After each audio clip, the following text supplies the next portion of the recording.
السلام علیکم ورحمۃ اللہ وبرکاتہ نحمدہ ونصلی علی رسولہ الکریم اما بعد فاعوذ باللہ من الشیطان الرجیم بسم اللہ الرحمن الرحیم رب اشرح لی صدری ویسر لی امری واحلل عقدۃ من لسانی یفقہوا قولی اللہم فقہنا فی الدین الف لام میم ذالک الکتاب لا ریب فیہ ذالک یہ وہ الکتاب کتاب ہے لا نہیں ریب شک فیہ اس میں۔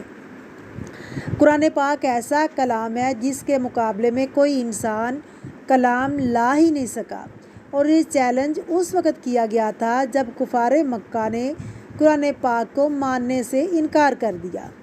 الف لام میم کو شروع میں لانے کی حکمت کیا ہے؟ الف لام میم ان حروف کو شروع میں لانے کی حکمت یہ ہے کہ قرآن پاک جب نازل ہوا تو دو طرح سے نازل ہوتا تھا، یعنی قرآن پاک کا نزول کسی سبب سے ہوتا تھا، یا تو سببی ہوتا یا پھر ابتدائی ہوتا۔ دو لفظ لکھ لیجئے، نوٹ کر لیجئے، سببی کا مطلب کیا ہے؟ مثلاً کوئی واقعہ یا کوئی وجہ ہوتی تو اللہ رب العزت قرآن پاک کو اتارتے۔ سورۃ تحریم، عبس وتولی، واقعہ افق کے بعد سورۃ نور کی آیات، سورۃ المجادلہ، سورہ یوسف۔ نزول قرآن پاک سبب کی وجہ سے ہوتا ہے، فوری طور پر وحی آ جاتی تھی۔ اللہ رب العزت کو جو بتانا سکھانا مقصود ہوتا، احکامات خود اللہ تعالیٰ اتارتے تھے۔ بعض اوقات صحابہ کرام بھی سوال کیا کرتے تھے، بعض اوقات بعض جگہ پر یسألونک کہ اے محمد صلی اللہ علیہ وسلم لوگ آپ سے سوال کرتے تھے، لوگ پوچھا کرتے تھے۔ اللہ سبحانہ و تعالی وحی نازل کرتے، یا پھر کوئی حادثہ پیش ہوتا یا کوئی مسئلہ پیش آتا، یا پھر حادثہ ہو چکا ہوتا تو پھر جو اس کی حکمت یا پھر اس کے جو سبق تھے وہ سکھائے جاتے۔ الف لام میم اصل کلام سے پہلے یہ حروف آتے ہیں۔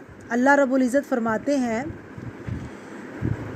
تم بھی ان حروف کو جوڑ کر کچھ بنا کے لاؤ۔ قرآن پاک حروف کا مجموعہ ہے، حروف پر مشتمل ہے۔ ان حروف سے مل کر آیات بنی، اور ان آیات کے ملنے سے پورا قرآن پاک بنا۔ اس قرآن پاک جیسا کوئی نہیں لا سکا۔ یہ حروف قرآن پاک کے معجزہ ہونے کی دلیل ہے۔ ذالک، ذال اسم اشارہ کے لیے، لام دور کے لیے، کاف مخاطب کے لیے۔ ذالک کا لفظی معنی ہوتا ہے وہ، یہ وہ۔ عربی زبان کا ایک اسلوب یہ بھی ہے کہ جب کسی چیز کی بلندی اور عظمت کا اظہار کرنا ہو تو اشارہ قریب سے نہیں بعید سے کیا جاتا ہے۔ جب کسی بلندی کی طرف اشارہ کرنا ہو تو یہ نہیں کہتے، وہ کہتے تھے۔ جیسے تم کی جگہ آپ کہتے ہیں تو کیوں کہتے ہیں؟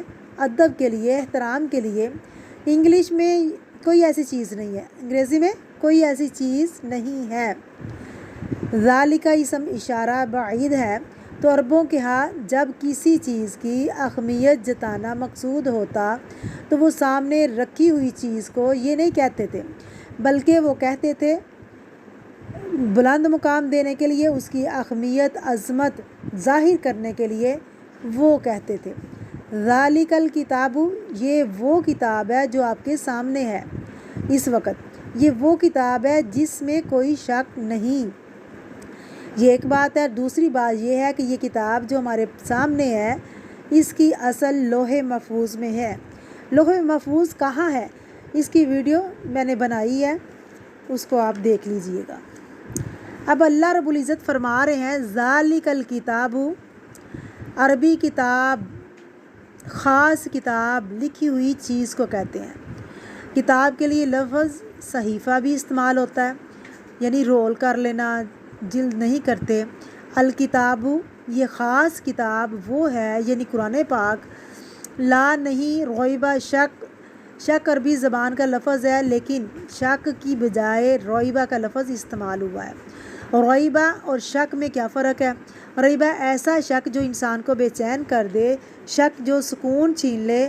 اللہ رب العزت نے یہ نہیں فرمایا لا شک فی، لا ریب فی فرمایا، اس میں کوئی شک نہیں، یعنی تم اس پر پورا اعتماد کر سکتے ہو، پڑھتے جاؤ گے دل میں اترتا جائے گا، دل کو سکون ملے گا، تمہارے سوالوں کے جواب ملیں گے۔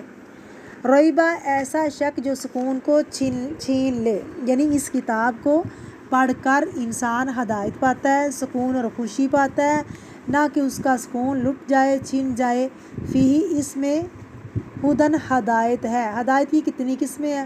نمبر 1 علمی ہدایت، نمبر 2 عملی ہدایت۔ علمی ہدایت کے لیے ایک اور لفظ استعمال ہوتا ہے، نمبر 7 ہدایت ارشاد، نمبر 2 ہدایت توفیق۔ الف لام میم ذالک الکتاب لا ریب فیہ ھدی للمتقین، اس کتاب میں کوئی شک نہیں، پرہیزگاروں کو راہ دکھانے والی ہے۔